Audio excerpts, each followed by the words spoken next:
This episode of Standard Orbit is brought to you by Audible.com, offering more than 180,000 titles for smartphone, tablet, and desktop.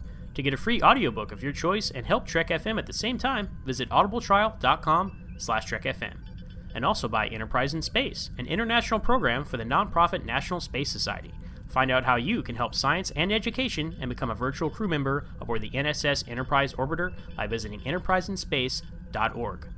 Want to join the conversation and share your thoughts on this episode? Join the Babel Conference, our listeners group on Facebook. Just type BABEL into the Facebook search field. We look forward to seeing you there. This is Cliff Eidelman, composer for Star Trek VI, The Undiscovered Country, and you are listening to Standard Orbit on Trek FM.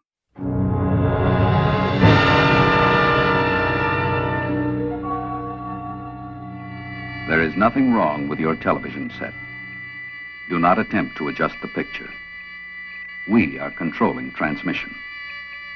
If we wish to make it louder, we will bring up the volume. If we wish to make it softer, we will tune it to a whisper. We will control the horizontal. We will control the vertical. We can roll the image, make it flutter. We can change the focus to a soft blur or sharpen it to crystal clarity. For the next hour, sit quietly and we will control all that you see and hear. We repeat, there is nothing wrong with your television set. You are about to participate in a great adventure. You are about to experience the awe and mystery which reaches from the inner mind to the outer limits.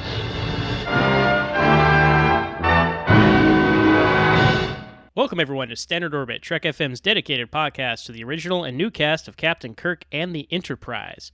I'm your host, Zach Moore, and with me this week is the host of the Outer Limits podcast, Mr. Victor Gamboa. What's up, Victor? Hey, Zach, how's it going, man? I'm so glad to be here. Thanks for having me on the show. I'm a huge fan of your show. Oh, I appreciate that, man. Yeah, so we kind of became aware of each other through our friend Tom Elliott's The Twilight Zone podcast. And he was on Standard Orbit 186. Defined by a sword in his hand. And that's when we talked about Twilight Zone episodes that featured TOS main cast members in leading roles. And, you know, that's the Twilight Zone, and the Outer Limits and the Twilight Zone are kind of like sister shows, anthology shows from, you know, the late 50s, early 60s, that time period. And so I thought, hey, it'd be fun to do the same thing with the Outer Limits, because there's a lot of crossover between all these shows coming out at the same time, being genre, being sci-fi. And who better to talk about it with the man who's in charge of the Outer Limits podcast. So welcome aboard, Victor. Thank you so much, Zach. Yeah, there's so much crossover between Star Trek and the Outer Limits. It's funny, like when I do research for each episode, you can't research without coming across, you know, a Star Trek credit. Especially in these episodes we're going to cover today. There's actually, aside from the big four we have, like each episode features at least two other people who appeared in multiple episodes of Star Trek. I noticed that. There's Star Trek is all over these episodes. Like, I'm like, oh, I'm going to watch this one because James Doohan is in it. Oh, there's two more people right now. And off the two main characters of that episode, for example. Right. Shocking to me. But, Victor, let me ask you this. Star Trek, where do you stand on it? The original series, are you a fan? Do you have favorites? Well, I'll tell you right now, I'm definitely a fan. Growing up, it's one of those things where I always knew about Star Trek without knowing what Star Trek was, if that makes any sense. Like, I would go to my friend's house, and then I remember vividly my next door neighbor, we would go over and he had a model of the Enterprise on his shelf. And so I knew what the Enterprise was before I knew what Star Trek was. You know, I liked a lot of science fiction. I was more toward like the Ridley Scott alien side of the galaxy, you know. While everyone was into Star Wars, I was thinking that. But I always had in the back of my mind, I knew that I would probably like Star Trek based on what I've heard about it. So fast forward to a few years ago, a buddy of mine who was a big Star Trek fan, the conversation came up and he said, okay, I'm going to take you under my wing. I'm going to show you some key episodes. So first thing he did was he showed me The Cage. And then from there we went to Space Seed, and then City on the Edge of Forever. And then from there he was like, okay, you saw Space Seed. Now I'm going to let you borrow Wrath of Khan. And so he kind of gave me like the bullet points of the series. And from there, I was hooked, so I immediately bought the 50th anniversary box set that came out, because I knew, I was like, okay, I might not be able to get to this now, but I will get to it soon. And then I'm in the middle of that right now, actually, along with listening to your show. Awesome, man. Well, for me, as far as to be the reverse of my question to you, the Outer Limits for me, I grew up with my parents are big sci-fi fans and stuff, and so we'd always watch like Twilight Zone and Outer Limits, and my dad was a big Outer Limits fan. I think maybe more than the Twilight Zone. I think he liked the Outer Limits more. So they would always be like in reruns and stuff, or we would always go like rent videotapes to watch certain episodes on tapes, as you did back in the day, because there was no streaming. Okay, couldn't log into wherever, and Hulu, for example. It's where I watched these Outer Limits episodes that we're going to talk about today. There was that, and then they would run on like TNT at times over the years. I remember, I think it was like in elementary school or middle school, like in the summers on TNT here in the U.S. They showed classic Outer Limits, like 60s episodes, back to back with 80s Twilight Zone, which is an interesting combination. Wow. I don't know why they did that. That's interesting. But I ended up watching a lot of Outer Limits and 80s Twilight Zone in that combination back then. So I don't have like the encyclopedic knowledge and fandom that I do of Outer Limits like I do with the Twilight Zone. But it's interesting to me because it almost they're sister shows, and I didn't realize the Outer Limits, man, it only ran for 2 seasons, right? Yeah. Which is crazy because Twilight Zone went for 5. I'm like, I don't know what's your take on that? Well, you can kind of tell because based on the shows we're covering today, you got one show from season 1, and then the rest are from season 2. And right away, the biggest difference you can tell right off the bat is the music. The opening title and the background music are completely different because from season 1 to season 2, a lot of changes happened. Like the budgets were cut drastically. Maybe there was a falling out between the network and then the showrunners at the time. And so by the time the season 2 wrapped, there was just the damage had been done. You can tell the difference. Like season 2 is not as good as season 1, and then so based on that, they could just see a downward trajectory. So they just decided to cut bait. I'm assuming one of the biggest. I'll cover this when we get there. Actually, about the background score and everything. I'll cover that when we get to the first episode from season 2. Great. Well, we can jump right into it. The Outer Limits, right? The control voice that you hear, right? Mm-hmm. Vic Perrin is the actor. He appeared on the original series 3 times. He was a Metron in Arena in season 1, the episode with the gore and everybody. He was a Halkin. He actually appeared in the flesh in Mirror Mirror, season 2 episode of TOS. And then he was the voice of Nomad, also a season 2 episode of TOS called The Changeling, where he was a probe. So and a lot of him interacting with the crew and stuff. So yeah, you hear the Outer Limits guy's voice in the whole episode. So it's a very iconic sci-fi voice, right? Oh yeah, definitely. And I thought, rewatching these, was great because I didn't sit down and watch Outer Limits in a while, and I'm going to now because I've been kind of reinvigorated with checking all these out. But I didn't realize that the control voice was kind of like a Rod Serling-esque. I know I keep comparing it to Twilight Zone, but like kind of the host in the episode too, slightly. I thought they just came on and they said, we control the vertical, we control the horizontal, that kind of thing. And I thought that was it. But then they kind of set up and close out the episode, which is cool to have those bookends, I think. Oh yeah, definitely. And of course, you can't mention one without mentioning the other because they're so close. There was overlap in the last season of the Twilight Zone with the Outer Limits, and that was one thing I think they proposed Leslie Stevens to come on screen, and he was adamant like, I'm not doing that. So the control voice is like our own Rod Serling, but it's more it's more, I don't want to say sinister, but it's more like ominous. It's like, oh, it's a warning voice, and I think it's great. I think I couldn't picture the Outer Limits with an on-screen narrator. I think for what it is, it's absolutely perfect. Yeah, as far as going back to mentioning the 2, it's so funny because you'll find more often than not people will mention Twilight Zone episodes or Outer Limits episodes, and they'll get them confused with one another. That always seems to happen, at least with my experience. They're like, oh, remember that one where they were like dolls in a dollhouse? And it's like, oh no, that's not the Outer Limits.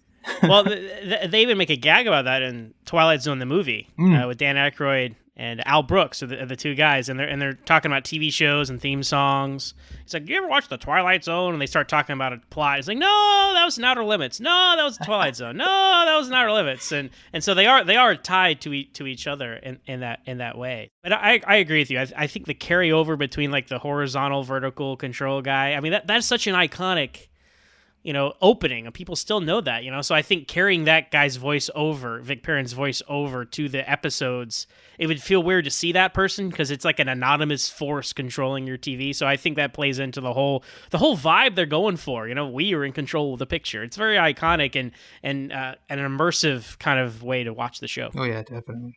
And a funny anecdote about that. So me and a lot of my group of friends back in high school and college, on holidays and stuff, and we all get big parties, people's houses and stuff. But we watched the Twilight Zone marathon on the Sci-Fi Channel, right? But inevitably there would be people around that would make fun of it or didn't really know what was going on. And one time we were watching a Twilight Zone, and the friend of one of my friend's dads came in with him just to see what we were doing. And he comes in there and we're watching the Twilight Zone, and he says, "Oh, we control the vertical, we control the horizontal." I'm like, "Sir, that's the outer limits." So I had to put up my nerd hat. Oh, but yeah, it's just so funny because that's so true of what we're talking about here. So, but I'm glad they both exist because it's so interesting to watch these shows now as we get into it, and it's like watching lost episodes of the Twilight Zone, and vice versa. If you're a huge Outer Limits fan and you haven't watched much Twilight Zone, if you watch that, it's kind of like a lost episodes of the Outer Limits. They are very similar shows. Yeah, one thing I like to tell people, and I apologize if anyone's listening to this who's heard me explain this before, that by the time the Outer Limits came along, there was more there was definitely an urgency in the air. But if you look at Twilight Zone episodes from beginning to end, Rod Serling's messages have this air of hope and optimism, kind of, if we can just get our act together, we can right the ship. But by the time the Outer Limits comes along, I feel like it's more like, hey, they're kind of grabbing us by the shirt collar and saying, we need to get this straight. The whole morality of the stories they're telling. There's especially in the first season, at least where I'm at now in the show, there's this undercurrent of the whole atomic age. It's, if we don't understand the power we're harnessing, things can go really wrong really fast. And so it's kind of like an evolution. You can see the trajectory of humanity, if that makes any sense, from the 50s into the 60s and so forth. And even going into Star Trek, I'm going to touch on that too. I want to mention something when we get to the last episode that we're covering. So then the first episode we're talking about here is Controlled Experiment. It is the 16th episode of the first season of The Outer Limits. And the main reason that I zeroed in on it is because it stars Grace Lee Whitney. Oh, yeah. In a leading role in the episode. Mm-hmm. This is actually the next show I'll be covering on my show. And then one thing I wanted to point out is, well, this will come as no surprise to you having seen this episode, but this was actually the least expensive episode ever of The Outer Limits. I believe it. Oh, yes. And also it was the quickest to film in just 3 to 4 days. So, for those of you who don't know, the story revolves around these Martians who come in and they want to study, they want to see a murder in real time and understand why it is humans murder each other. Because we're the only planet where this takes place, which I think is an interesting, commentary on humanity, right? Absolutely. And if you listen to them talk, they paint humanity in such a negative light. Even their little asides are just oh, God, it smells here. It's terrible. So yeah, it's we're the bad neighborhood of the galaxy. And so basically we watched this about 45-minute exchange happen backwards and forwards multiple times. Yeah, so it's no surprise to me that this whole thing was shot very quickly and inexpensively because they basically just reran the footage for a good couple of minutes, both in the beginning and in the end of the episode. I gotta say, this one, of all the ones we watched for this conversation, probably my least favorite, but I felt like it did have the best ending. Oh, yeah. Because there's a payoff to what's going on. Because you have these Martians. By the way, one of these Martians, played by Carol O'Connor, right, who is famous from All the Family and The Heat of the Night, and he's doing a British accent. I'm like, that guy is unrecognizable. Who knew? I missed it the first go around, and I was like, who's this pleasant old man? He's not even that old. And then I was like, holy crap, that's Archie Bunker. Yeah, Archie Bunker. So I was like, no way. It's quite a surprise to me to realize that. I'll say this it's an intellectual comedy. Oh, look at this. As they talk about currency, they pull out a dollar bill. What is this? What is this bird? Why does it have foliage? Why is there a pyramid with an eye? And it's just funny to hear the Martians try to talk about this kind of thing, and they talk about kissing. Right. Every chance they get. Is it forwards or backwards? I can't tell. Is it forward? Yes, yeah. Because part of the conceit is they have this machine that they can like fast forward, rewind, slow down, and pause time, and they're using it for this control experiment. Mm-hmm. Sometimes they go stuff in slow motion, sometimes they do stuff fast, sometimes they do it in reverse. And I think that was the funniest part of the episode for me. Oh, yeah. So they're watching these two characters kiss in a hallway, and they're not really, they're like, is it forwards or backwards? I can't tell. Because if you think about it, you really couldn't tell if they were kissing. But so it was more of it wasn't a slap your knee, this is hilarious, but it was intellectually funny. And I respected that because the Twilight Zone, because we're going to just keep comparing the two shows as we talk here, right? Understood. No the worries. Twilight Zone did not do comedy well. Like, if they did, I don't know, they probably did a dozen comedy episodes. Maybe 2 or 3 of them are good, but nothing dates more and is more cringeworthy than like of the time period comedy. Oh yeah, and that's the problem there. But I think with this, it's like, oh, these are outsiders trying to understand cultural norms of the world of Earth. So I think that's why it works. So like the comedy, it wasn't hilarious, but it didn't like bother me, and I find it kind of charming. So oh yeah, definitely. And one of the funniest things too was watching the actors act in slow motion while they're while Deimos and what's the other guy's name? Phobos, right? Exactly, the Martian moons. The moons of Mars. Exactly, yeah, yes. that'd be like having a kid named Moon. Right. Zappa. Yeah, definitely. That's funny. And then the elevator scene really cracked me up with Robert Fortier just like staring off with a big smile on his face while they're like peering over his shoulder. Robert Fortier, okay, who played an alien in By Any Other Name, second season episode of TOS, Tomar. So he was one of the Kelvins from the Andromeda Galaxy who disguises himself as a bipedal humanoid. And of course, that wasn't even on my radar, right? But once I started seeing all these familiar faces, like, okay, as I'm watching the episode, I have to go to IMDb and look up who these people are, because I'm like, and there he was. So I get more Star Trek crossover. Yeah. But I get Grace Whitney, right? She's like the reason that I kind of plucked this one to talk about, because I consider her Absolutely. part of the core crew of the original series, Janice Rand, and she doesn't have a lot to do here, but she has a lot of screen time considering they play the same action over and over and over and over. Right, she sure can fire a gun, right? It's funny because when, like I said, she's like speaking in slow motion, and then they like zoom in on her face, and she's like, "You lying, two timing." And it's like, of course, it's slowed down, so her voice is dramatically deeper and everything. Well, it's interesting. Obviously, they shot some of the footage in actual slow motion. But other times when the Martians are in the scene and they're on a different temporal plane or whatever their explanation is, right? The actors, like Gracie Whitney, is just having to talk slow. Obviously, she's not talking out loud, but she's mouthing her lines slowly. It's just thinking about the practicality of this production has to be amusing. Oh yeah, definitely. It's so funny. I wish there was like behind the scenes footage we could have seen. Yeah. But I will say this one, probably because we're seeing the same thing over and over again, like this one definitely could have benefited from a shorter running time. Oh yeah. Because The Outer Limits was had an hour time slot. Twilight Zone, for example, was a 30-minute time slot, except for its 4th season, where it got plugged into an hour time slot and they had to kind of expand. And you really feel the weight of those episodes, like, because they're really like, the Twilight Zone is like short form storytelling. Yeah. There are a few good ones in season 4, but most of the time they're long, they're boring. People, it's a really common criticism. I didn't feel that way about any of the Outer Limits, except for this one. Oh man, because you're seeing the same thing over. This could have been done in a good 22 minutes. Oh yeah. What isn't helping things is that they're playing this really loud screeching noise the entire time.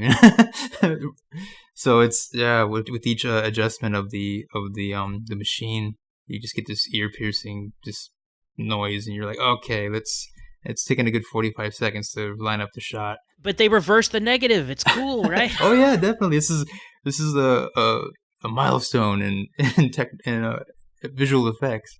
Yeah. One random fun fact is the Martian control computer voice is Leslie Stevens, the Outer Limits creator and stuff. Yeah, that's interesting you say that, because in Charlie X, one of the early season 1 episodes of the original series, Gene Roddenberry is a voice that Captain Kirk talks to over the intercom. So it's funny working in those creators into the show. Awesome. So. Yeah. But yeah, an interesting twist of this episode, right? So these Martians, they're watching this couple get in an argument, and the woman shoots her boyfriend for cheating on her, right. you know?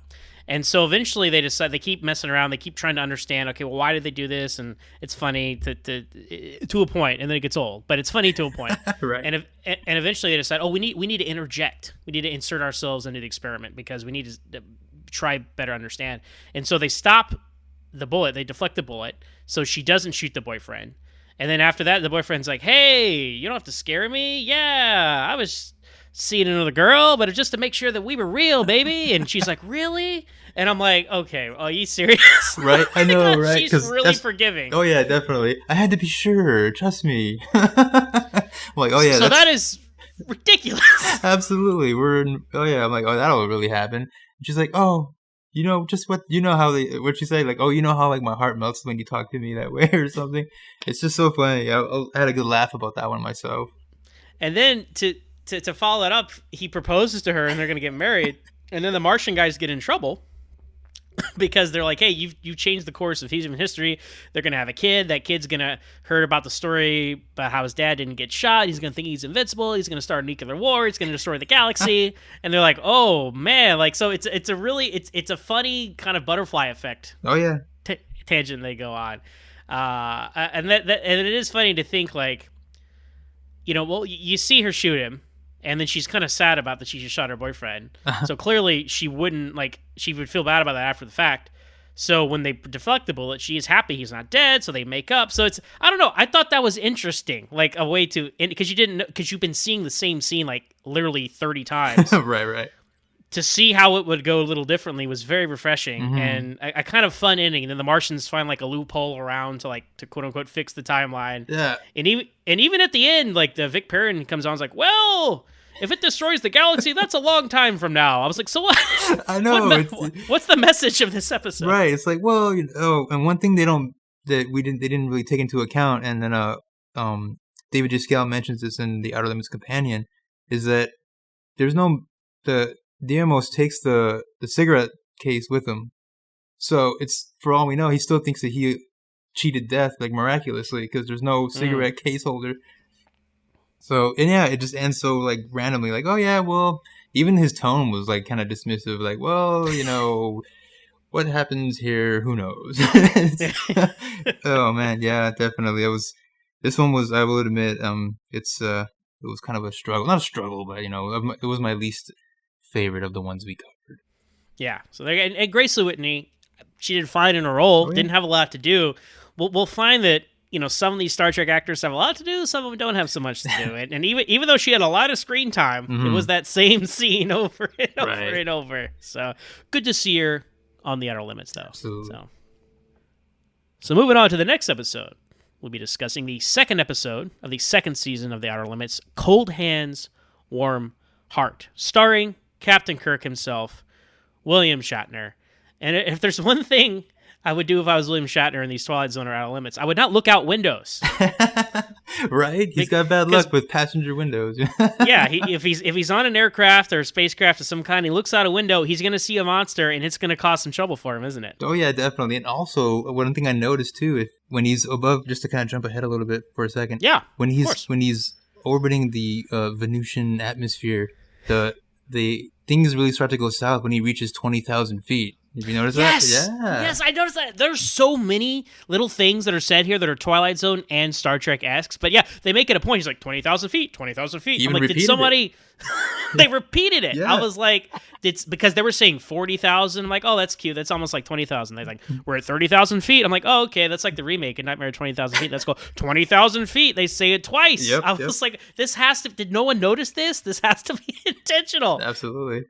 But yeah, there's so many little Star Trek connections because this is an episode I actually do remember. Mm-hmm. To be honest, I don't know if I had seen any of these other ones, or if I had, I'd kind of forgotten them. But being of course the William Shatner episode, I remember him like in the blanket, like turning up the thermostat and arguing with his wife about how he can't stay warm. And I remember the kind of floaty Venusian creature out the window. But the Project Vulcan. Oh yeah, of course. Is the name of the project, right? I mean, come on. Oh yeah, definitely. There are 3 other Star Trek actors in this episode. Malachi Throne, who played the voice of the Keeper in The Cage, and also played Commodore Mendez in The Menagerie. So he's the doctor of William Shatner's character, Jeff. Right, that's his character's name. Yes, Jeff Barton. Jeff Barton. Yeah. sorry. That's like a cool like military action guy named Jeff Barton. Oh yeah, like, I like that. Brigadier General Jeff Barton. General Jeff Barton. Lawrence Montague, whose last name I can never really pronounce, but he played Decius in Balance of Terror in Season 1, one of the Romulans, and he also played Stonn in Season 2, Amok Time. He was also on the short list to replace Leonard Nimoy as Spock, because there were some contract negotiations going on in the early, between Season 1 and 2 of the original series, and Lawrence M, as I'll refer to him as, because I don't want to mispronounce his name again, he was going to be the next Spock. Oh, wow. And they had signed a contract and everything, and they said, okay, you're either going to be Spock, but if Leonard Nimoy does come back, you get guaranteed a guest spot. So that's why he's in Amok Time. All right. And he had already had the ears from Balance of Terror, so that's why he was on the short list. Like, okay, he can do the makeup, he looks good in the makeup, great. So, and he's one of the technicians. I think he's the first technician in Jeff Barton's office when he's asking him about like the capsule and all that stuff. Because I'm like, that guy looks familiar. And of course, when I did my research, it was it's Stonn. Nice. And then I didn't notice this one at all. I just saw it on IMDb. But James Sicking, who played Captain Styles in Star Trek 3. Oh. He was also one of the technicians in Project Vulcan somewhere. So I'm sure he looked very different, 20 years before Star Trek 3. But lots of Star Trek people all around. Oh yeah. When Jeff Barton's talking to his wife about like why he's an astronaut, he's like, I always thought I would go see new worlds, new life. I was like, are you kidding? I was so glad he mentioned that. I remember that too. I'm like, oh man, that's such like a Shatner, like a quote unquote, like a stereotypical like Shatner delivery. I was like, oh, that's so great. Well, it's funny because when they recast the captain on TOS, Shatner was on their radar, and because of his appearances in Twilight Zone and Outer Limits, it's like, did they like watch this and say, oh, that's good, like, write that down, like, because of course they recorded the Space: The Final Frontier intro long after they cast Shatner. I mean, that's not in the original pilot for Where No Man Has Gone Before. It's just music. There's no intro. They recorded that like 9 episodes into production on TOS. So I wonder if they're like, that's good, write that down. The first thing I wrote in my notes is like, "Geez, Shatner can pull off a military uniform." He's like believable. It's like you can see like, oh wow, this guy exudes confidence. Make that man captain. Right, and then the opening scene there, right? Like there's like a parade. Would there really be a parade like that for a guy who like circled Venus? I mean, I know the '60s we were all about space, but it does seem a little extravagant. Oh, definitely. Today there would be no funding for that. He'd come home to like his wife just would kind of give him a warm embrace, no pun intended. But yeah, no, it's like super extravagant. It's his own ticker tape parade and everything. And a good use of stock footage that kind of mixed with their new. Obviously, they didn't, do a real parade during down Times Square. But I thought, using the stock footage of whatever parade that was, like World War II victory parade or whatever, for sure, definitely. And then cutting to a tight shot of Shatner like waving with confetti everywhere. I thought that was pretty effective. And I don't know. You tell me, Victor. Did the Outer Limits have a bigger budget than the Twilight Zone? Because it seemed like it did. I feel like the thing about it, and here's the thing, you watch the Twilight Zone and it feels very like stage play-ish. Like you feel like you're on a set, you're watching actors perform on like a stage. Whereas Outer Limits, part of the Outer Limits, which I absolutely love, is that you have the talent of Conrad Hall. He's a cinematographer. He won awards. Of course, he worked on American Beauty later on. He's got this like noirish kind of lighting vibe, and then so he can make anything look epic. That in addition to there's like a Gert Oswald who does The Expanding Human actually. His direction gives it a big like cinematic feel in my opinion. So maybe like the budget might not have been bigger, but it certainly you got the most out of what you had visually from Conrad Hall and Gert Oswald, who ended up doing a good number of episodes. So I feel like, I mean, don't get me wrong, they use a lot of stock footage too, but yeah, I feel like maybe the budget wasn't so big, but we just got we made best use of what we had. We being the Outer Limits, and of course, I have nothing to do with the show. Right? No, I follow. You represent the Outer Limits in this conversation. I follow you. I was surprised because the I don't know, the general consensus is like, oh, Outer Limits, I was like, monster of the week kind of thing, but Twilight Zone, man, that was art. And I'm like, yeah, no, I agree. I love the Twilight Zone. One of my top 5 favorite shows of all time. Mm-hmm. But let's not fool ourselves. I think you said it perfectly. It is kind of like a stage play, like the very basic sets, very basic environments. But the Outer Limits, like I don't know, they found a way. I was very impressed with a lot of the visuals here, especially considering the time period. But speaking of the visuals, let's talk about the Venusians. Like, what's going on here? Oh man, if you want it does not age well. My wife walked in and she's like, "What the heck are you watching?" And of course, you hear the theremin in the background going, and it's like, oh man, they filmed some of that underwater too to give it that weird slow motion-y kind of deal. Well, it's interesting. It's kind of cheesy. It looks like when it gets up close, right? Mm-hmm. If they would have kept it further away, like because Venus is a gaseous planet, mm-hmm. right? So aliens that live there would kind of be floating around, and I like the idea of what they were going for. Mm-hmm. But like they should have known, like just don't get too close to the window, right? Especially don't use like a sock puppet kind of thing. Or it looks like something like a toy you'd give your dog almost. Yeah. Well, so what happens in this episode to him? Because like he gets too close to Venus. It's I'm still trying to figure that out myself, man. It's these season 2 episodes, man. No, he gets too close, and then what I feel like the atmosphere kind of just, I don't know, I feel like he gets contaminated somehow. Like, yeah, he kind of mentions doesn't he mention the structural integrity of this ship at one point later on, if I remember right? And they're like, oh, it's airtight. Yeah. But he went out of contact with them for a few minutes, and that must have been when it happened. Of course.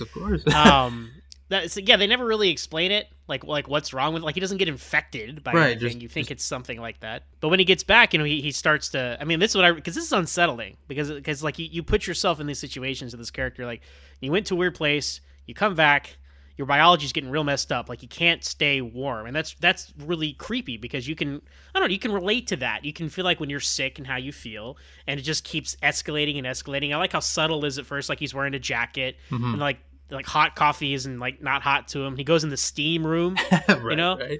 Cranks it up to like 200, and he's like not sweating, and everyone else is like like this is creepy stuff. And then he starts to kind of mutate, like his hands start mutating into like Venusian hands, and it's unsettling. And I think like the first 2/3 of this episode are really strong. Oh yeah. I also like the relationship between him and his wife.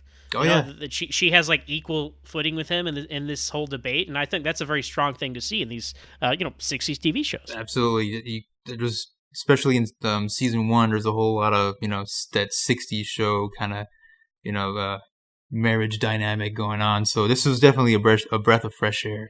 You can see the love between them. She can tell, and also She appeared also, and his wife appeared in a season 1 episode, I believe 3, The Architects of Fear.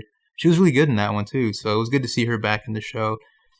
She's very warm, and so to see her back and with Shatner, it was a believable dynamic. So, and like you're right, it's good to see that in 60s television.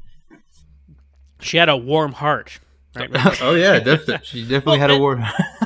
And ultimately, the power of love is what saves him. Yeah, that's the thing. It seems, and it's so like abrupt. It seems it's like yes. And he's like, "We're gonna get our funding." Oh, sweating. Well, yeah, I didn't understand. Like they're like, your white blood cell count is too high. You have no red blood cells left. We have to do a blood transfusion. I was like, okay, did they give him a transfusion when he was in that pod? I guess. Right. It seems like they mention one test and then they do a whole other test, and then all of a sudden he's like, oh, your body temperature is regulating, you're perspiring, so you must be on the upswing, and you're like, okay. So I guess his hands are gonna go back to normal. Like right? I don't know, like I felt it was very strong for 2/3 of it, and like you said, like the editing is weird, like we jump ahead, like there's certain scenes I feel like we should have seen, but we didn't, and they're talking about things that happened. Like, because he kind of goes crazy at home and burns all his notes. So I thought, oh, that's cool. Like, I thought it was going to be like, oh, stay away from Venus kind of thing. I thought that's where they were going. But then that 100% is thrown out the window. Yeah. He gives his presentation. They're all excited about going to Venus. Like, well, hold on. If you all go to Venus, this is all going to happen to you, right? It's exactly. Bad. We're left with like, we saw we the audience saw what happened when one person just skimmed the surface of the planet. Yeah. So, now we're going to send many more people there. So, yeah, you're right. It leaves a lot of questions unanswered. The whole hand thing is never really addressed further. He just kind of, spilled hot coffee on my hands. Or soup, it was, soup. I thought they would take the gloves off and his hands would be normal. Like, I'm glad it had a happy ending, because if it didn't, it'd be kind of tragic, right? Mm-hmm, yeah. But I've said this about Twilight Zone episodes before, like, Time Enough at Last, right? The difference between, like, a run-of-the-mill Twilight Zone episode and, like, an all-time classic is the tragic ending, I think. Because if Time Enough at Last, he found the library, and that was the end, you're like, oh, well, good for him. He found the library. He can read now. Yeah. And you don't think about it anymore. Mm-hmm. But you remember that episode because, oh, no, he found the library, but then his glasses broke. That's tragic, Oh, yeah. And that's what sticks with you. In this episode, right, although you're happy there's a happy ending, if he was an explorer and he always pushed the limits, and the limits pushed too far, and now he's mutated and he's a monster now, that's tragic. And that would have stuck with you.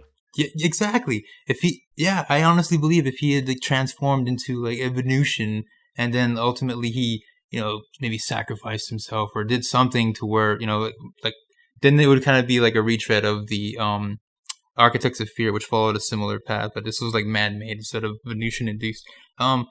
But if he had transformed into a Venusian and then somehow like gave his life or met an end and then, died in his wife's arms, I can totally see that just being absolute classic or memorable, more so than this one. Yeah.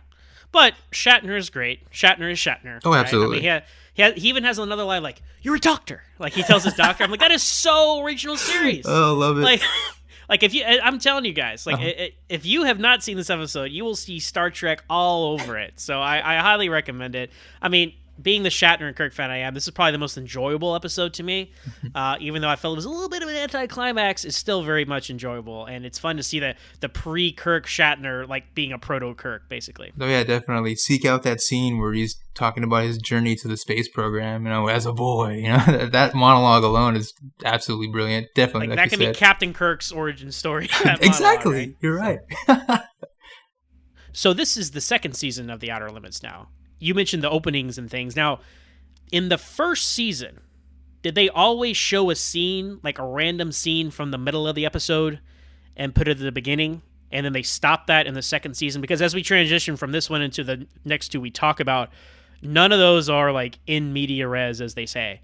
Like the first, and I remember other Outer Limits episodes that I remember, like there was always like a random scene from later in the episode at the beginning, and that's what happened. That's what happened in Controlled Experiment, because that was first season. So, is that something they changed between seasons, or was that just random, or what's the story on how the cold opens of the episode? I guess. Yeah, the first episode of the series in general didn't feature that cold open. It wasn't until I believe the third episode where they put that little teaser to kind of draw you in, like, oh, stuff's going to happen, I better stay tuned, Yeah. So, because, I mean, it can be kind of slow-moving, I guess, the network thought to set up. So they're like, oh, hang tight, you're going to get a monster. Usually, some dramatic event will happen. Gotcha. Yeah, in season 2, they seems like they did drop it all together, because at that point, like I said, the writing was on the wall. They're just like, okay, let's just get this done and get it out. Speaking, if I can just touch on the differences between season 1 and 2 real quick, if you don't mind. Absolutely. You'll notice the music is dramatically different from the opening theme. Season 1 has Dominic Frontieri, and going back to what I said, how the Outer Limits has this presentation to it that felt epic. Underlining the beautiful direction, gorgeous cinematography, is the music of Dominic Frontieri, and it feels like a character in and of itself. I mean, to go from that, like so many memorable themes in that show are attached to Frontieri cues. And then I know in Star Trek where the difference that when they changed a composer, I think you said it became wallpaper or something at one point. Yeah, when they get to the Next Generation era, especially, yeah, it's the music is less of a character than it was in early TNG and of course in TOS.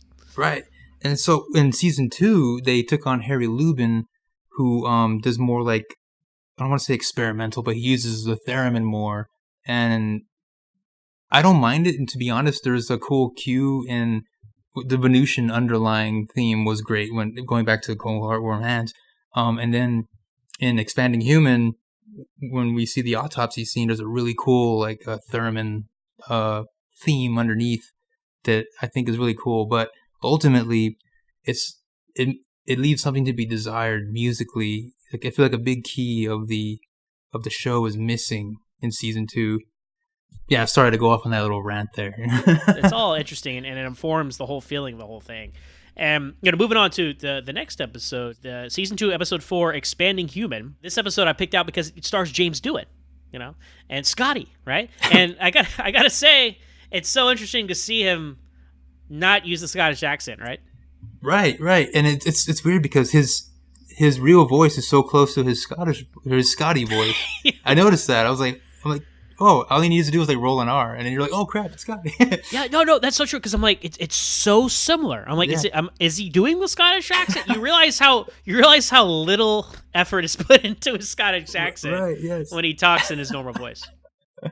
And he's got a good presence on screen too. Like he was a good lieutenant. Like there's another guy who looks good in a suit. You're like, oh wow. He has a lot more to do in this episode than he did in his Twilight Zone episode that we talked about. He was like in a couple scenes in that. He doesn't have a lot to do in this one, but he is an ever-present character. I mean, he's near the beginning. He plays with the climax as well. So it was good to see him, because once he kind of fell off the episode like halfway through. I was like, oh, I guess that's probably it for Scotty. Right. Then he shows up at the end. It's like, all right. Yeah. But but surprising to me was that the main two characters of this episode, they are Star Trek guest stars. So we have Skip Homeier, who has a 2-time Star Trek guest star. He played Melicon in Patterns of Force. He's the guy that took over the Nazi planet from John Gill, the historian, and kind of propped him up as a figurehead, but was calling all the shots. And then he played Dr. Severin in a season 3 episode, The Way to Eden. I had no idea that was the same guy. So Star Trek fan fail for me. I was like, wow, okay. And he's really good in this episode. It kind of revolves around him. Yeah. And then his brother is Keith Andes, and he played Akuda in season 2 episode The Apple, the voice of Val, right? So because I'm looking at this guy, I'm like, he looks so familiar. I bet. And I'm like, of course, it's him. And they're brothers in this episode, and then just completely as a side, you have Peter Duryea, who played Jose Tyler in The Cage and the Menagerie, and he's a college student in this. I was like, right.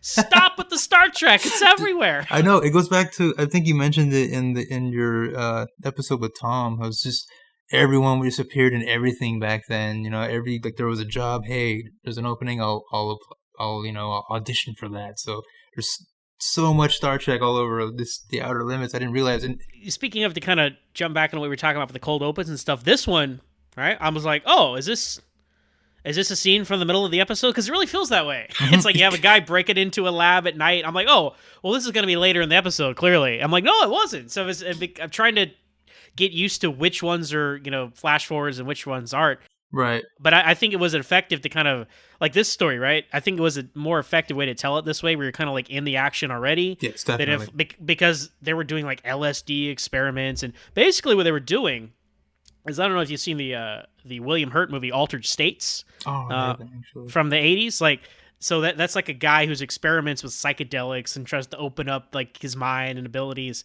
And so this is like a 1960s TV version of that same kind of idea. And so like we jump ahead like way after this has been shut down and all these things. And then we get basically kind of like a Dr. Jekyll and Mr. Hyde story. And I thought it was really effective. Oh yeah, definitely. And he sells it too. You can see the regret in his face when he pulls out the poker chip. He's like, what is this mean? It's really great. And I also love how the expanded cheekbones, it's like, well, yeah, I thought that was good makeup. Like it was effective. It was creepy, but it wasn't cheesy. Mm-hmm. And for a show which is like notorious for like cheesy monsters and stuff, I think this was a real effective makeup job. Yeah, definitely. It's funny because there's another episode. I keep going back to previous episodes. Where this person has his consciousness expanded as well, but his frontal lobe gets bigger. So I thought, this is the sixth finger, right? Yes, exactly. Okay, I thought, like, didn't they do this episode already? Right. Except this one was drug induced instead of a machine. Uh-huh. So I was like, okay, no problem. We'll see where they go with this. But like you said, it was so effective, and just like the kind of emphasis on the sides of his temples and then his cheekbones. And I think they even made a patted his shoulders a little bit. He was a very imposing figure. They made him quite intimidating. Yeah, just for a guy in a suit. I mean, he was you don't want to mess with this guy. And the reveal, the gradual reveal of like this guy, because you couldn't really, I had my suspicions, right? Because when you see the opening scene, you don't know any of the characters. He looks a little different. Like, is that the same guy? I don't know. But he doesn't know. It's a true Dr. Jekyll, Mr. Hyde thing, because he proposes a theory. He's like, oh, well, there was some guy that held up a car, and then he was at a casino, and blah, blah, blah, blah, blah. And then he goes home, and he looks in his, he's out of cigarettes or something, so then he goes and looks in a coat, and he has poker chips, and like, oh, he was the guy, and you kind of realize it when he realizes it, and I think that was very effective. And also, good on them for plot holes, right? Because you see him kill this Night Watchman at the opening. Right? And then throughout the episode, he doesn't kill anyone. He uses his mind powers to kind of Jedi mind trick them, like, I was never here, right? Yeah. And then at the end, when he's talking to his brother, he's like, you killed that guy. He's like, oh, well, I didn't know how my hypnosis worked then. I was like, that's very smart. Yeah, definitely. I expected them to just ignore that, and they picked up on it. Same here. Yeah, definitely points for sewing up that loose end right there. I was like, oh, dude, no way. Great. And also, what's funny is, I'm like, how did he, like, I guess, I feel like you don't see him choke anybody out. But you just hear them go like, ugh. And so it's like, does he hit their lungs and all the air comes out and they just suffocate? Or it's one of the things. It's like the Force, right? It's like he's like Darth Vader force choking him. Right? Exactly. You're right. he stopped his lungs from work. Mm-hmm. But and then also what kind of carries this is that he's not just like a monster like killing people for no reason, right? He's expanded his mind, he has awareness, right? Mm-hmm. And he's stopping people that would be in the way of their research. You know, like there's a guy that's going to cut funding. He's like, well, I'm going to kill that guy, you know? Right. And he's explaining to his brother, you know, like, oh, well, you know, this is inconsequential in the greater good of humanity. And I'm like, his morals are completely out of whack, but he's not living on the same plane as we are anymore. So I think they really sell like his entire worldview is completely different than what a normal person's would be. Absolutely, yeah.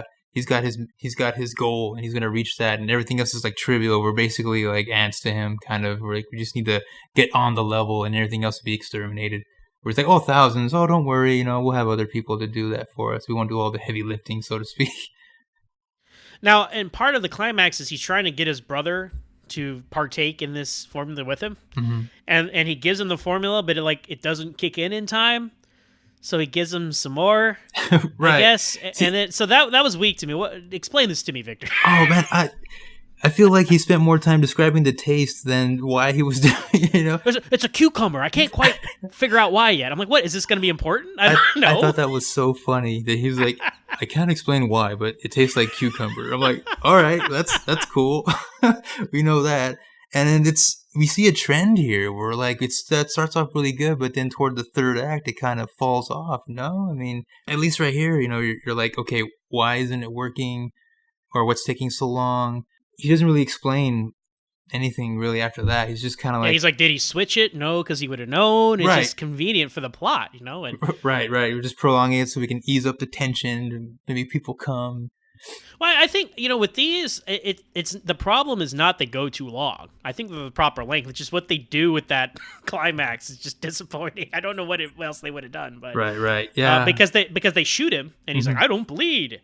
And then they go outside... Like he holds Scotty and his brother hostage. Yeah. And then he turns back into his normal self, and then of course dies because he's been shot. But it's like, why did he turn back? Like there was no catalyst for this, right? Right, and you think he'd be aware of how long it takes to switch back. Yeah. You think he'd be like, hey, I've only got so much time before I switch back. I better, you know, there'd be a sense of urgency at least. But we got none of that. It just happened out of nowhere. And then he would mention like, oh, I'm requiring less and less of this, I think, right? He mentions that his dosage is less, he's less dependent on dose now, right? He mentions something like that. And then, so we're thinking that he has a better understanding of what's happening to him, but there's no sense of like, I'm going to change back soon. I just got shot. There's going to be, you know, something's going to happen. It just happens out of nowhere. And it feels like we just kind of like, okay, we got to start wrapping things up now. And that's the way it feels toward the end. Well, then, I mean, it's tragic because the guy kind of got in over his head with the drug. It's like Dr. Jekyll and Mr. Hyde. That's what it is, right? So you feel bad for him, but you're glad that the evil side is dead. Mm-hmm. But then, don't forget, he gave the brother the toxin, right? Right. And then you see the brother burn that at the end, and you're like, oh, I know what they're gonna do. Like, he's still gonna be the guy, right? But then they completely squander that because the brother's like, oh, well, I better get to a hospital. I feel that formula coming on. And that's the end. I was like, yeah, what? and then that's the end. Like, pan up and we're done. Have you people watched a horror movie before? You're supposed to, everything's supposed to be fine. Everybody leaves, and then the brother turns into the expanded man or whatever. And you're like, oh my God, what a twist. And that's how you're supposed to end it, right? Yes. So obvious. Oh, definitely. They should have carted the body away, and then as he's wrapping up his statement, he turns to the camera and he's got the big cheekbones. How great would that have been, huh? But that's the weaker part for me. I think of all the episodes, like, consistently, this was like the most interesting and really good. Right. Again, up until the climax, which is, I go back to the first one we talked about, the controlled experiment. I was like, well, that was pretty lame, I think, but the end was kind of clever. Right, so right. It's like it's the inverse of that. Finally, move on to the last episode we'll be talking about, I, Robot, the 9th episode of the 2nd season of The Outer Limits. And this one stars Leonard Nimoy. And Leonard Nimoy, his episode of Twilight Zone, Quality of Mercy, he was a very small supporting role. He had like 5 lines or something, right? And in this one, he has a bigger role, like at the beginning and at the end. But through the bulk of the episode, he's just watching this trial take place, which is basically Measure of a Man from The Next Generation. So perhaps Melinda Snodgrass watched this episode of The Outer Limits before she wrote that episode. But I, Robot, it's not based off the Isaac Asimov story, which everybody assumes, which they made a movie out of with Will Smith, which is questionable. right. At least as far as being connected to the original. I know it's a quote-unquote cheesy-looking robot, but I thought the robot design was pretty good, like with the glowing mouth, and it opens, and I don't know. For a 1960s robot, this was reminding me kind of like Gort from The Day the Earth Stood Still. Right. So that's the vibe I got, and I thought it was effective. Oh yeah, definitely. They hid the seams really well. If you notice, no seams. Yeah, exactly. It's so cool, and the way that they articulated the mouth and lit up his mouth as he spoke, I thought that was great. But yeah, the design was great. I really loved it too, and the humanoid face, it looked just. Adam looked sad, kind of, especially when you watch him in the courtroom proceedings. He had like this tragic look on his face. That was a great design. Yeah, and it's very Frankenstein beginning, right? Because this is another one I thought, oh, well, this is clearly from the middle of the episode, right? They're chasing the robot. And actually, it kind of is, but kind of isn't, because it's a flashback later on and all that. But I think, we're going to see what led to this at some point. But that turns out to be the crux of the whole episode, because you see a robot being chased by townspeople. There's literally someone with a pitchfork. Right, and I'm like, he runs across a little girl near water. I was like, this is Frankenstein. Come on. Exactly, yeah. But it didn't bother me, because they brought up Frankenstein in the episode. So I'm like, all right, yes.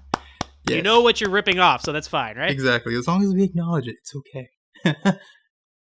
But it's ahead of its time in the whole, like, artificial intelligence. Like, this is, I'm joking of it, the Measure of a Man, Next Generation episode where Data's been on trial for his humanity.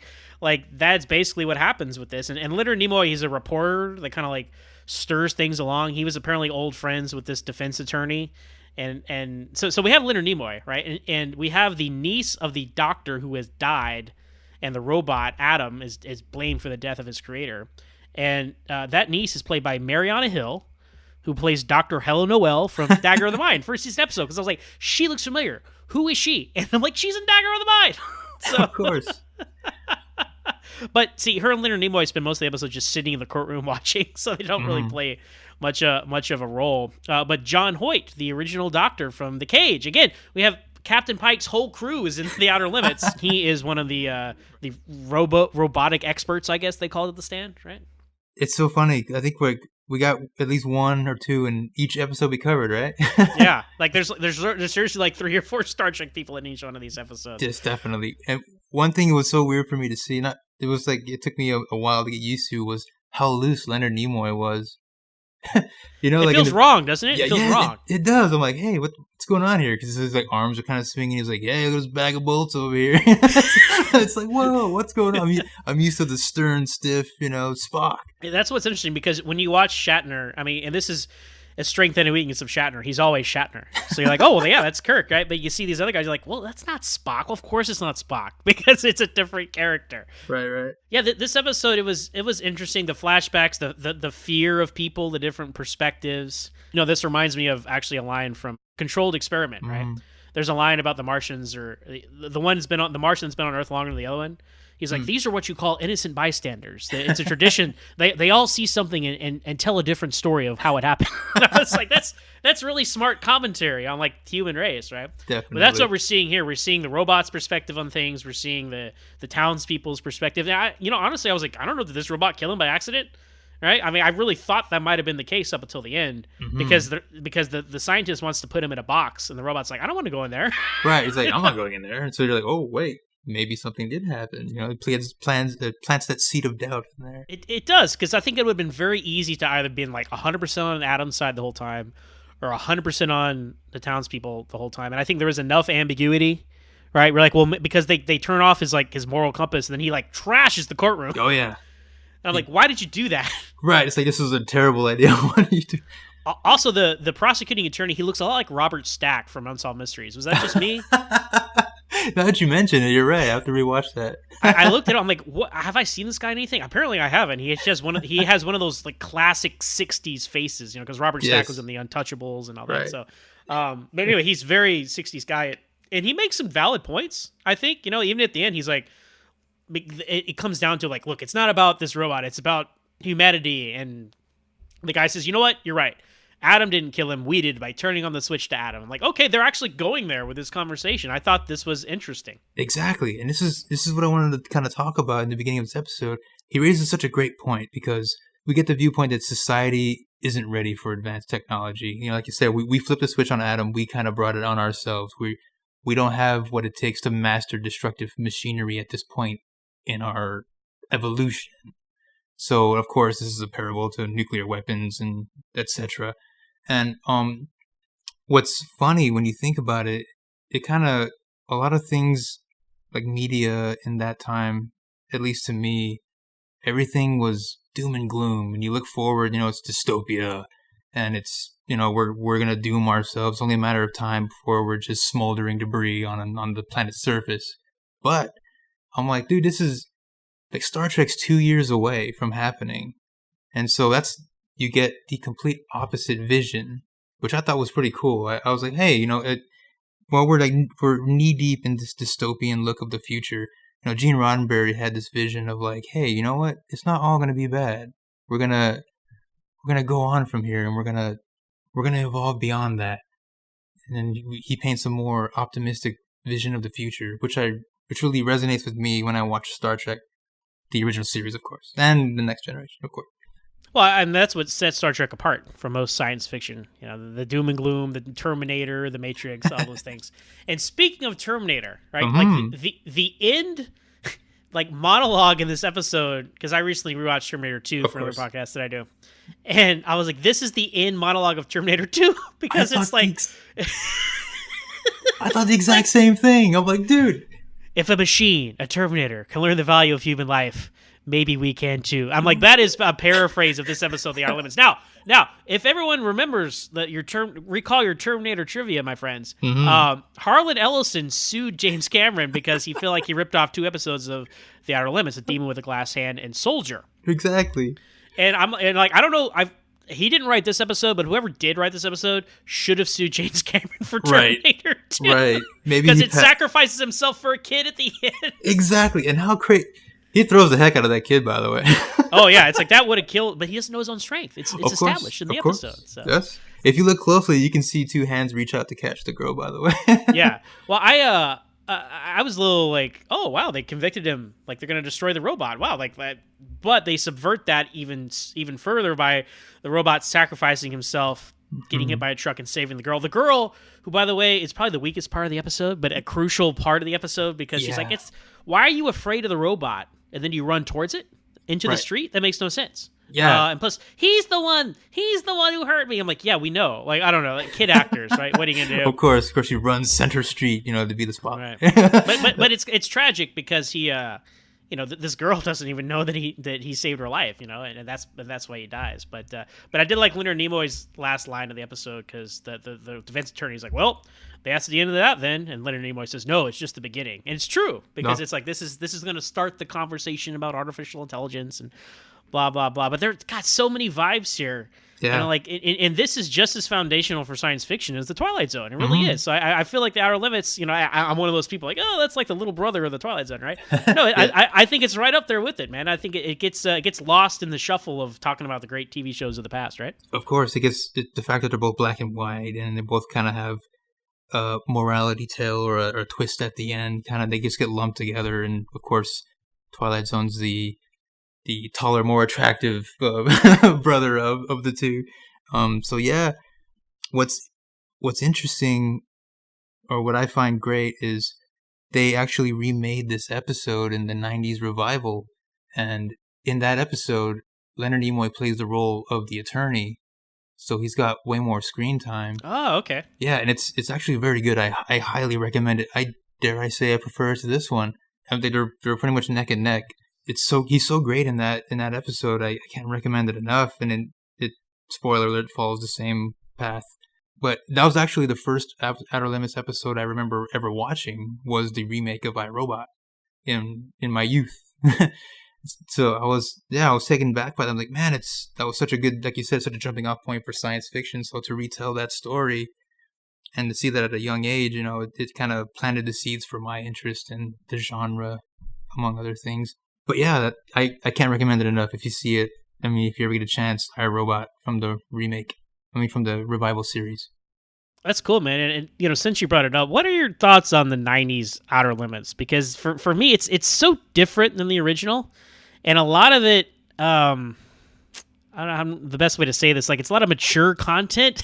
Yeah. Which I was like, and because I was younger when I came across it, I was like, this makes me uncomfortable. Like, you know, and the stories and they decided to tell and the way they presented them, like, it was unsettling to me. And I guess that's kind of the point. But do you get where I'm coming from? And what do you think about that? No, definitely. This is coming off the tales of Tales from the Crypt, which was big at HBO at the time. So all of a sudden it's like, hey, horror anthology.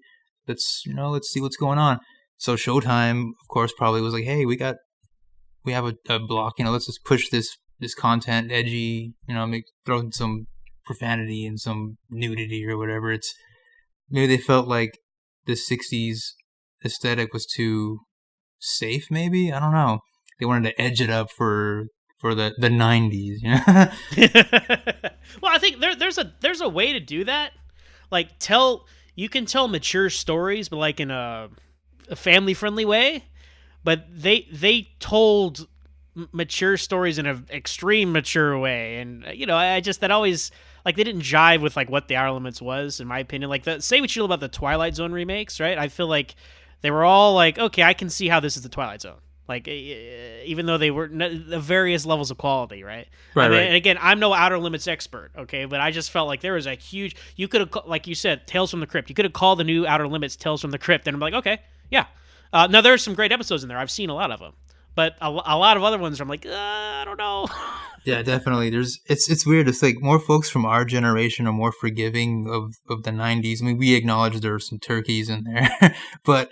a lot of folks who grew up with the original absolutely like, this is trash. Won't even waste your time. Like, I entertained the idea of once I finish this run of doing the new series, and the feedback has been 50-50 from like older folks saying like, oh, don't waste your time, to folks our age saying like, oh yeah, dude, totally. I remember a few good episodes in that. Why not go for it?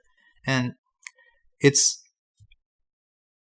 you know, I go back and forth on it sometimes, because it's, especially now that I'm like so deep into the original series, I feel like they were just trying to be edgy for edgy's sake.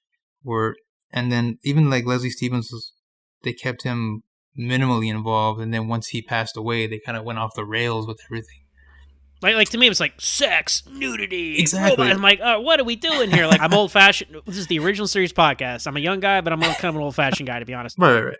I don't know, man. That's my sensibility on it. But hey, if you ever cover that on the show, I'd be like, that's an excuse to watch it, because the old and the new Outer Limits are both available on Hulu. So definitely, yes. and so, has there been any talk about a new Outer Limits after that one, or?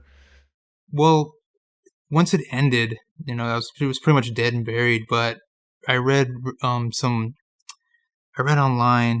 from the old trustworthy internet that with Twilight Zone being so popular now, that there was talks of them rebooting the Outer Limits yet again, but nothing really came of that. So hopefully, it comes up again and talks go further. I mean, I think what better time than now? Anthology television is on an uptick, and I think the time is now. Granted, the show ended in the early 2000s, but I think the time is right. If they do that, if they get some great writers, we can definitely see a world where the Twilight Zone and the Outer Limits coexist yet again. All right, Victor. Well, it's been a lot of fun talking about the Outer Limits and the original series stars and guest stars who appeared on the show, more than we thought when we got into this. But if people want to find you out there on the internet and find your continuing coverage of the Outer Limits, where can they find you? Well, if folks want to find me online, you can search for @OuterLimitsPod on Twitter, and then on Instagram you can find me by just searching for the Outer Limits Podcast. I'm the only one there, so it won't be too hard to miss. Zach, I just want to say thank you so much for having me on your show. I'm a huge fan of your podcast, and it means a lot that you took the time out of your day to even welcome me on the show. They say that the nicest folks you ever encounter are Star Trek fans, and I'm happy to say that you kept that alive in in my eyes. And so thank you so much for being so welcoming and so great to chat with today. Oh, absolutely, man. I mean, fandom brings people together. That's the great thing about it. I mean, that's what I'm in it for. We all like the same things, and I like to think because we all gravitate toward the same media, we have the same kind of mindset and all that stuff. So I've made some great friends doing podcasting and stuff, and it's been fun to connect in this way and geek out about something that that I kind of know about but don't. I mean, so that's like, to me, that's unique because usually I'm like, I like Star Trek, I therefore know everything about Star Trek or the Twilight Zone. But the Outer Limits, I'm like, yeah, it's cool, I know about it, but I feel like an average person in my fandom of that. So, you know what I'm saying, though, right? Absolutely, definitely. So, yeah, no, it's been great fun talking to you about that today. But the Outer Limits isn't the only thing we've been talking about this week on Trek FM. Here's a quick look at what else you might have missed elsewhere on the network. Previously on Trek.fm, The Ready Room.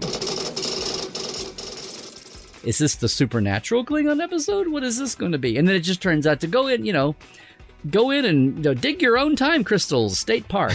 I mean, it's like... Okay, Larry, again, you go in there and there's a basket type thing there, and you put in your 10 quatlus and you get 60 minutes to dig your time crystal. Dar-6, yeah.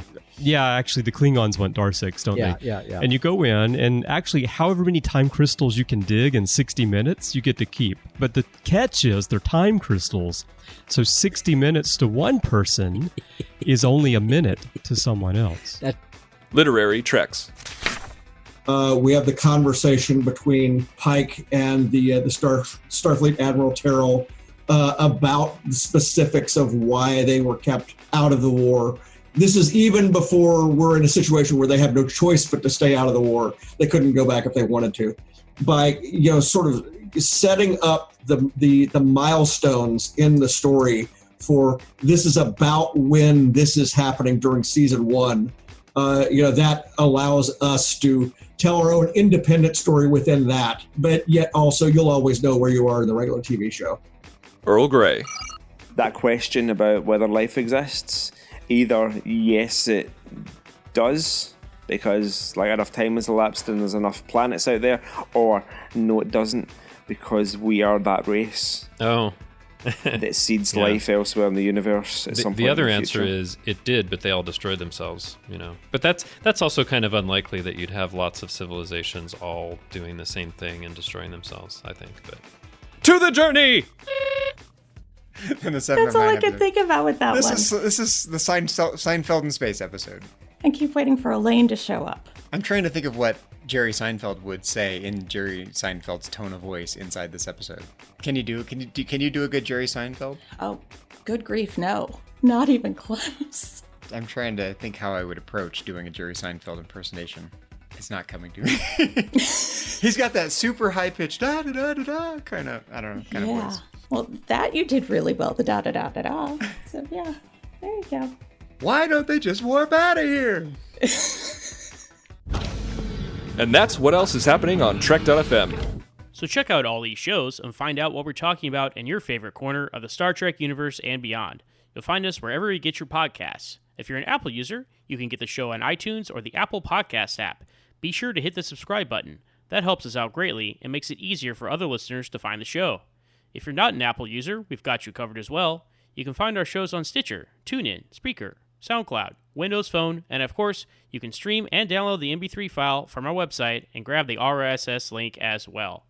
If you would like to get in touch with us here at Trek FM, you can always find us on trekfm/contact and look at the sidebar on the show page, or you can go to speakpipe.com/trekfm and please leave us a voice message.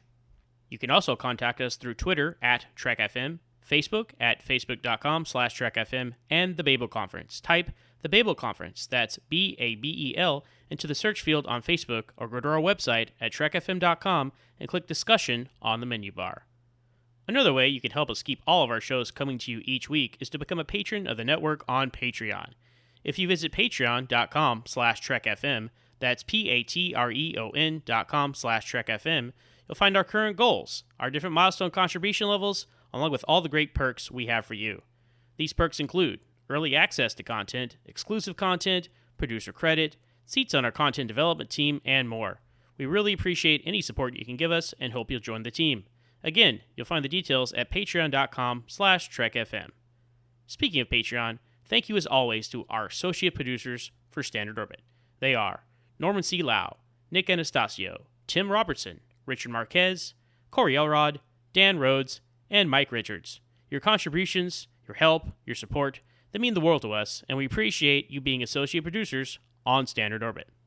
As for me, you can find me on Twitter at MoronZach, that's MOOREONZACH. I'm also the host of my own podcast, Always Hold On to Smallville, where we talk about each and every episode of that young Superman show. You can find us on Twitter at AlwaysSmallville with one S. I'm also the co-host of Franchise Fatigue, a podcast where we look at sequels, remakes, movie franchises, and when a franchise gets fatigued. You can find us on Twitter at UFP Earth, part of the United Federation of Podcasts. So thanks everyone for listening, and join us again next time here on Trek FM for another episode of Standard Orbit. We now return control of your television set to you. Until next week at this same time, when the control voice will take you to the outer limits.